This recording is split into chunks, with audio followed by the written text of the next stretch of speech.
video, I thought I would do Kindle Unlimited book recommendations.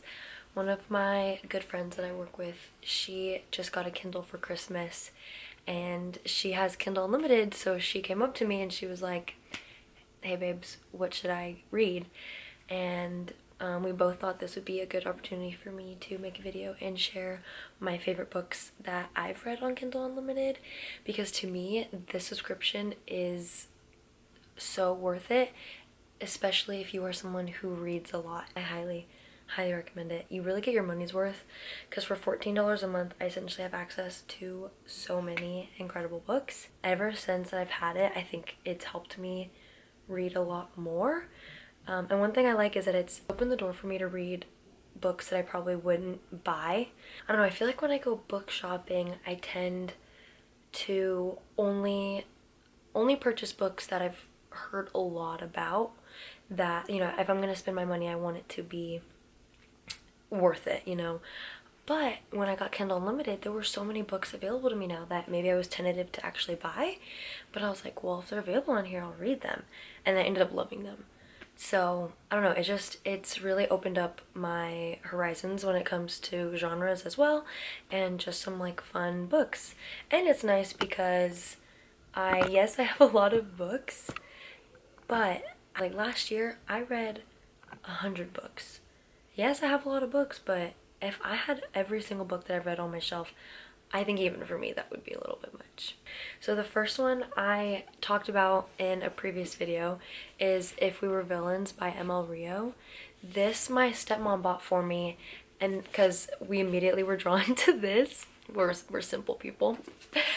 And then later I realized that it was on Kindle Unlimited, but I loved this book so much, and when I reread it again, I'll probably annotate it. So I'm happy I have the physical copy, but it is available on Kindle Unlimited, and I immediately recommended that book to my friend who just got her Kindle, so she's gonna read that. I already talked about it previously, but to me, I think it's a very unique plot in the sense that it's about these theater kids who only perform Shakespeare plays, and it kind of becomes their whole lives and their whole personalities. You know, it has an element of mystery, and it's a very unique story about love, and especially about like suppressed love. If you're someone who wants to get into reading more and you kind of don't know like what genres may not, like, you know, may or may not be for you, if you're thinking about, you know, maybe like dark academia, things like that, I would recommend this one,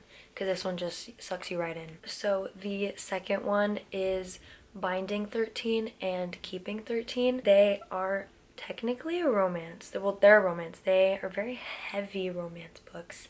Both books follow the same main characters. It technically is a sports romance because the male main character plays rugby, but it goes a lot deeper than just, I think, most sports romances do. The female main character, Shannon, her home life is just really difficult, and so the story is just about her, like, learning to love herself and others and learning to, you know, receive help. So it was a really deep story, which I think is why so many people gravitate toward it. It's very emotional, but it is something about it is just so addicting, and you care so deeply about Shannon and about Johnny, about the main characters, that you just want to keep reading because you want to make sure that everything goes okay for them. Okay, so the next book that I recommend, it's called the Mindf series. It's technically like 5 mini books, but it's all the same plot. It's just broken up that way.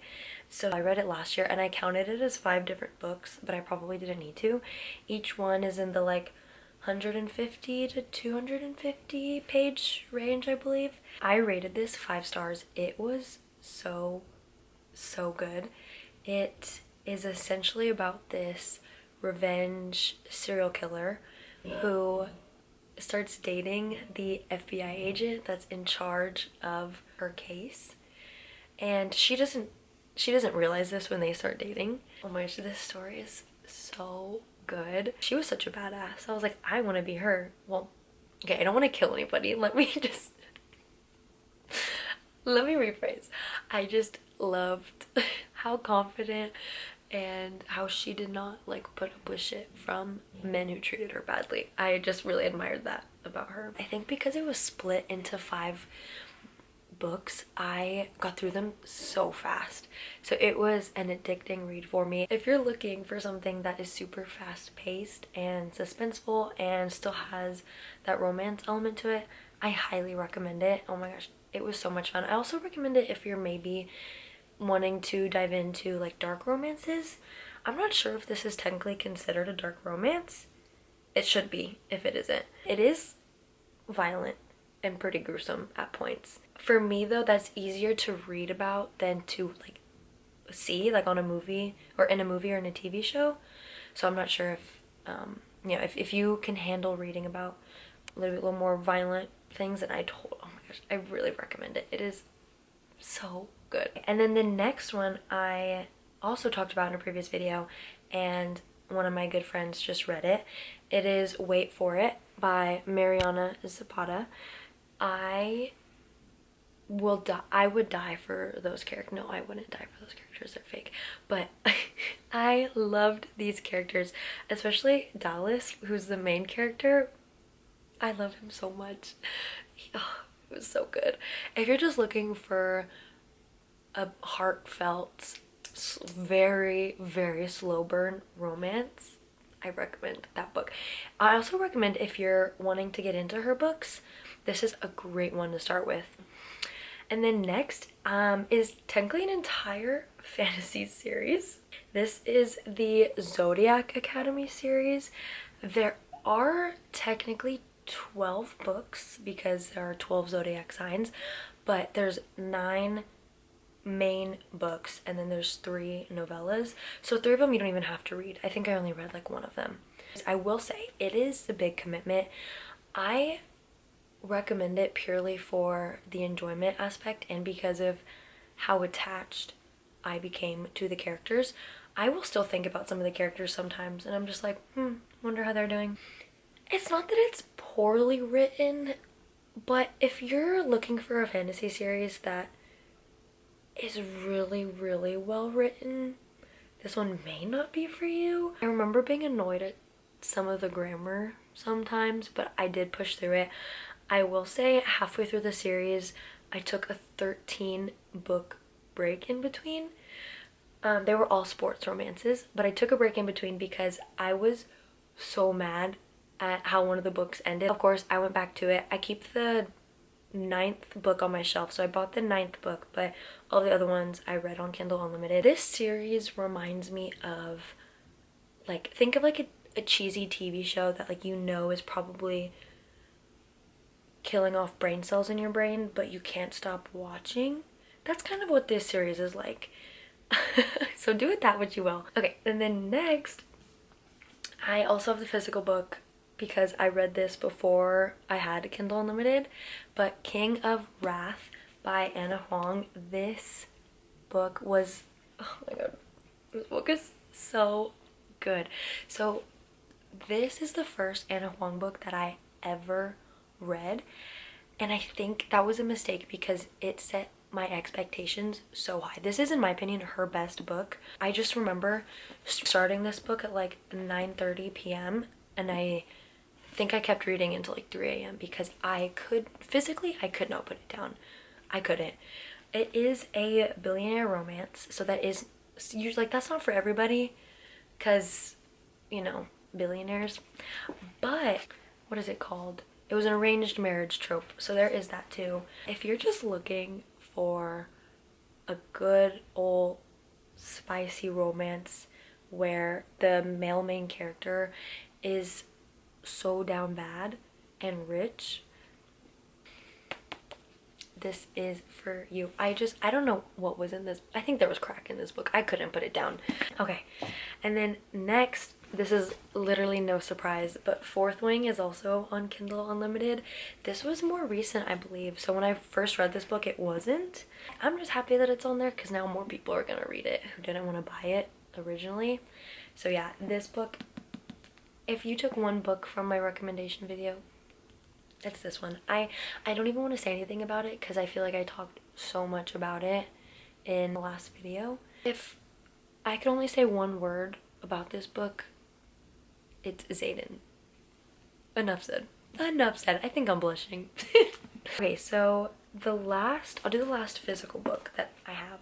This is One Dark Window. This is technically a duology. If you're looking for like a fantasy series with a really, really good plot and like some romance, then I would recommend this book. I really liked the magic system in this book. It was very unique, and I really liked the concept of there was some like kind of like monster that was like living in her head, and she felt like she was kind of going crazy because of it. I think I rated this maybe 4 stars. Like I said, it's not very romance heavy, but it's still a really, really good book. So I definitely recommend this one, and then Two Twisted Crowns, which is the second one. And then the last two, they're both technically series. They're both sports romance series. These are the books that I read when I took my Zodiac Academy break. One is the Windy City series, which is 4 books, and then the Off-Campus series, which is also 4 books. Windy City is, I think, basketball, baseball, and hockey, like the sports that the men play. Of course it's men playing the sports, boo. And then in the Off-Campus, it's just a hockey, I believe. So what made the Windy City series stand out to me was the men in those books, because they were so down bad for the women. So yeah, I recommend those 2 series if you are in a sports romance mood, and if you just, honestly, sometimes even if you just want to binge read. I don't know, I feel like if you ever enter that phase where you just want to like hunker down in bed and just read a bunch of books, those are 2 series that I recommend because they are so much fun. You know when like you're reading a book and the male main character just does something that's so like, that is that series, those series for me. Like I don't remember much from that time period. I just remember like giggling and kicking my feet and being like, oh my gosh, I love these men. So so those are all the 10 books. Well, some of them were series, but those are the 10 books that I recommend that are on Kindle Unlimited. Let me know if you guys have any more that I should read. The Poppy War series is on here. Oh my gosh. There are so many books still that I want to read on Kindle Unlimited that I have to get to. But yeah, let me know if I'm like totally missing out on amazing books that are on Kindle Unlimited. I feel like my TBR is growing every single day, which is both amazing because I'll never run out of books to read, but also slightly terrifying because I feel like I will never read all the books that I want to get to. I wrote down every single book that I could like think of that I want to read in one of my journals, and it was 100 books, which is my book goal for the year. And then every day I find more and more, so I definitely have my work cut out for me.